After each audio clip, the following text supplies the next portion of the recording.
दादू शहर जी वावड़ा कॉलोनी वासी शबाना और फुरबाब जाफरी गोपान दादू प्रेस क्लब पहुची साफ़ इनाडो दाहींदे चयो त मुंहिंजी अमड़ बीबी जो फिश पॉइंट ते 3500 फुट प्लाट ते ब माड़ घर ठहियल आहे जेका मरहूमा अमड़ मुंहिंजी ऐं भेण आरज़ू जे नाले ते आहे। हुन घर ते मुंहिंजे भाइरनि कलंदर बख्श ज़ामिन अली कोसर हुसैन बख्त अली ऐं भाइटनि सदफ़ हुसैन नजफ़ हुसैन काशिफ मौसिम हुसैन समर हुसैन मुस्तहिक हैदर कब्ज़ो करे वेठल आहिनि। हाणे असां ॿिन्ही भेणनि जी ज़िंदगी भाइरनि ऐं भाणेजनि ज़हर करे छॾी आहे। असां ॿिन्ही भेणनि खे मौतमार धमकियूं ॾेई रहिया आहिनि। हर रोज़ मुंहिंजे मथां ऐं भेण मथां सख़्तु तशदुद कयो पियो वञे।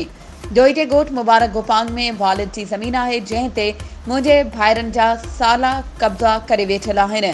हुन चयो त सॼी ज़िंदगी समाजी कम कया आहिनि, ही इंसाफ़ लाइ दरपदर आहियां। हुन वसवारनि खां मुतालबो कयो त असांजे घर तां कब्ज़ो ख़त्म कराए तहफ़ुज़ फ़राहम कयो वञे। मूं मुंहिंजी भेण ऐं मुंहिंजी औलाद खे कुझु बि थियो त उन जा ज़िम्मेवार भाइर भाइचा हूंदा। वधीक ख़बरुनि ऐं अपडेट्स जे लाइ असांजे चैनल खे सब्सक्राइब कयो ऐं हा बेल आइकन खे प्रेस करणु न विसारिजो त जीअं असांजी हर नई अचण वारी वीडियो तव्हां ताईं पहुची सघे।